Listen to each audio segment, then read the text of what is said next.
Ako po si Rizalyn Bagdok, mayroon po akong severe migraine, insomnia, UTI, high cholesterol at high blood pressure.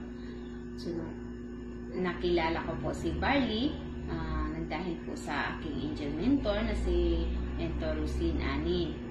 At sinasabihan niya po ako na mag-take ng barley po na 3 sachet po everyday.